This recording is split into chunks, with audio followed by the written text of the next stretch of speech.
लूका अध्याय 21। हिकु ग़रीब विधवा जो दान ॾियणु।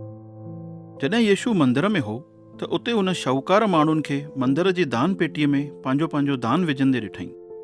उते उन हिकु ग़रीब विधवा खे बि दान पेटीअ में 2 नंढा टामे जा सिक्का विझंदे ॾिठईं। तंहिंते यीशुअ पंहिंजे चेलनि खे चयईं, मां तव्हांखे सच थो चवां, मंदर जी दान पेटीअ में इन ग़रीब विधवा सभिनीनि खां वधीक दान विधो आहे। छोके ॿियनि सभिनीनि खे जाम धन आहे ऐं उन्हनि पंहिंजे जाम धन मां थोरो विधो आहे, पर इन ग़रीब विधवा पंहिंजी तंगीअ में रहंदे बि उहो सभु विझी छॾियईं जेको उन वटि हुसि, मतिलबु पंहिंजी सॼी जीविका विधी अथईं। मंदर जे नाश थियण जी भविष्यवाणी। यीशुअ जा कुझु चेला ईअं चवणु लॻा कि मंदरु केॾे त सुहिणे पथरनि सां ऐं माण्हुनि जे तरफ़ां ॾिनल सुहिणी सौगातुनि सां सिंगारियल आहे। इन ते यीशुअ चयईं, जेको कुझु तव्हां हाणे हिते ॾिसी रहिया आहियो, ईंदड़ समय में हिते हिकु पथर ते पथर बि न रहंदो जेको ढाहियो न वेंदो। आफ़तुनि जी शुरूआत। उन्हनि यीशुअ खां पुछो, हे गुरु, इहो सभु कॾहिं थींदो ऐं जॾहिं इहे सभु ॻाल्हियूं पूरियूं थियण ते हूंदियूं त उन समय जूं निशानियूं छा आहिनि? यीशुअ उन्हनि खे जवाबु ॾिनई, सावधान रहिजो ताकी तव्हां कंहिंजे बहकावे में न अची वञो। छोके ॾाढा माण्हू मुंहिंजे नाले सां ईंदा ऐं चवंदा त मां मसीह आहियां ऐं उहो समय अची पहुतो आहे, पर तव्हां उन्हनि जे पोयां हलिया न वञिजो। जॾहिं तव्हां युद्ध ऐं बग़ावतुनि जी ख़बरूं ॿुधो त घबराइजी न वञिजो, छोके इन्हनि जो पहिरियों थियणु ज़रूरी आहे, पर उन वक़्तु अंत न थींदो। यीशुअ उन्हनि खे चयो, जाति जातीअ सां विरंदी ऐं राज राज जे मथां चढ़ाई कंदो ऐं केतिरनि ई जॻहियुनि ते वॾा वॾा भूकंप थींदा ऐं जिते किथे ॾुकड़ पवंदो ऐं महामारियूं फैलिजंदियूं। इन जे अलावा आसमान में ख़ौफ़नाक ॻाल्हियूं ऐं वॾियूं निशानियूं ॾिसण में ईंदियूं। पर इहो सभु कुझु थियण खां पहिरियों माण्हू तव्हांखे पकड़ींदा ऐं सताईंदा। तव्हांखे प्रार्थना घरनि जे सरदारनि जे हवाले कयो वेंदो ऐं जेल में विधो वेंदो। मुंहिंजे नाले जे करे तव्हांखे राज्यपालनि ऐं राजाउनि जे साम्हूं पहुचायो वेंदो। पर इन जी वजह सां तव्हांखे इहो मौक़ो मिलंदो कि तव्हां मुंहिंजे बारे में ख़ुशख़बरी उन्हनि खे ॿुधाए सघो। सो तव्हां पंहिंजे दिलि में इहो पको इरादो करे छॾियो कि तव्हां इन ॻाल्हि जी कोई बि चिंता न कंदव कि तव्हांखे पंहिंजे बचाव में छा चवणो आहे। छोकी मां तव्हांखे अहिड़ा शब्द ऐं ॿुधी ॾींदुमि जंहिंजो सामनो ऐं खंडन तव्हांजो कोई बि दुश्मन न करे सघंदो। तव्हांजा माता पिता, भाउर भेनर, रिश्तेदार ऐं दोस्त बि तव्हांखे अधिकारियुनि जे हथ पकड़ाईंदा ऐं तव्हां मां केतिरनि ई खे सरकारी अधिकारियुनि जे द्वारा मारे छॾियो वेंदो।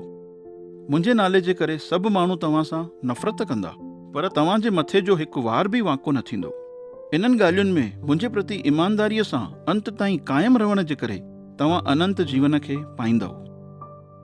यरूशलेम जे नाश थियण जी भविष्यवाणी। जॾहिं तव्हां ॾिसो कि यरूशलेम खे लश्करनि घेरे वरितो आहे, तॾहिं ॼाणे वठिजो कि उन जो नाश वेझो अची पहुतो आहे। उन वक़्तु जेके बि यहूदा क्षेत्रनि में हुजनि उहे पहाड़नि ते भॼी वञनि, जेके यरूशलेम में हुजनि उहे शहर खां ॿाहिरि भॼी वञनि ऐं जेके गामड़नि में हुजनि उहे शहर में अंदरि न वञनि। छोके उहे ॾींहं सजा जा हूंदा ताकी जेको कुझु पवित्र शास्त्र में लिखियलु आहे उहे सभु ॻाल्हियूं पूरियूं थियनि। उहे ॾींहं उन स्त्रियुनि जे लाइ भयानक हूंदा जेके पेट सां हूंदियूं या जिन खे थञ दाईंदड़ ॿार हूंदा। छोके इज़राइल देश जे मथां वॾी मुसीबतूं ईंदियूं ऐं इन में रहण वारनि माण्हुनि जे मथां परमेश्वर जो क्रोध अची पवंदो। उन्हनि माण्हुनि मां केतिरनि ई खे त तलवार सां मारियो वेंदो ऐं ॿियनि खे क़ैद करे अलॻि अलॻि चङनि ई देशनि में वठी वियो वेंदो ऐं यरूशलेम खे गैर यहूदीन देशनि जे द्वारा तेसिताईं लताड़ियो वेंदो जेसिताईं के उन्हनि जो समय पूरो न थींदो। माण्हूअ जे पुट जो मोटी अचणु। सिज, चंड ऐं तारनि में निशानियूं प्रगट थींदियूं। समुंड जी छोलियुनि जे वॾे आवाज़ सां ऐं उन जी लहरुनि सां धरतीअ जे देश देश जा माण्हू घबराइजी वेंदा। ॾाढा माण्हू ईंदड़ आफ़तुनि जे बारे में सोचींदे सोचींदे एतिरे हद ताईं ॾकी वेंदा कि बेहोश थी वेंदा। छोके आसमान जूं ताक़तूं हिलायूं वेंदियूं। उन वक़्तु हर हिकु ॼणो माण्हूअ जे पुट खे सामर्थ ऐं वॾी महिमा सां गॾु बादल ते ईंदे ॾिसंदो। जॾहिं इहे सभु ॻाल्हियूं थियण लॻनि त उथी खड़ा थिजो ऐं मथे ॾिसिजो, छोके तव्हांजो छुटकारो वेझो हूंदो। अंजीर जे वण मां सबक़। यीशुअ चेलनि खे हिकु मिसाल ॾिनई कि अंजीर जे वण खे ऐं ॿियनि वणनि खे ॾिसो। जॾहिं उन्हनि में पता ईंदा आहिनि त तव्हां पाण ई ॼाणे वठंदा आहियो कि ऊन्हारो वेझो आहे। साॻे तरीक़े सां ई जॾहिं तव्हां इन्हनि ॻाल्हियुनि खे थींदे ॾिसो त ॼाणे वठिजो कि परमेश्वर जो राज वेझो आहे। मां तव्हांखे सच थो चवां कि तेसिताईं इन पीढ़ीअ जो अंत न थींदो जेसिताईं इहे सभु घटनाऊं पूरी न थींदियूं। आसमान ऐं धरती ख़तमु थी वेंदा, पर मुंहिंजूं चयल ॻाल्हियूं सदाईं जे लाइ अटल रहंदियूं।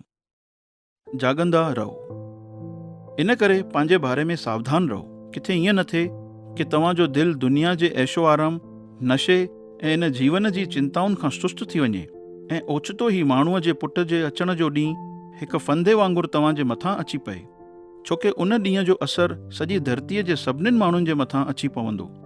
इन करे हमेशह जाॻंदा रहो ऐं प्रार्थना कंदा रहो, जंहिंसां तव्हां इन अचण वारे सभिनीनि ॻाल्हियुनि खां बचण ऐं माण्हूअ जे पुट जे साम्हूं बीहण जे लाइक़ु ठही सघो। यीशू रोज़ानो ॾींहं जो मंदर में सिख्या ॾींदो हुयो ऐं राति जो उहो शहर खां ॿाहिरि वञी करे जैतून पहाड़ीअ ते सॼी राति गुज़ारींदो हो। रोज़ सुबुह साण सवेल माण्हू यीशूअ जी ॻाल्हियूं ॿुधण जे लाइ मंदर में ईंदा हुआ।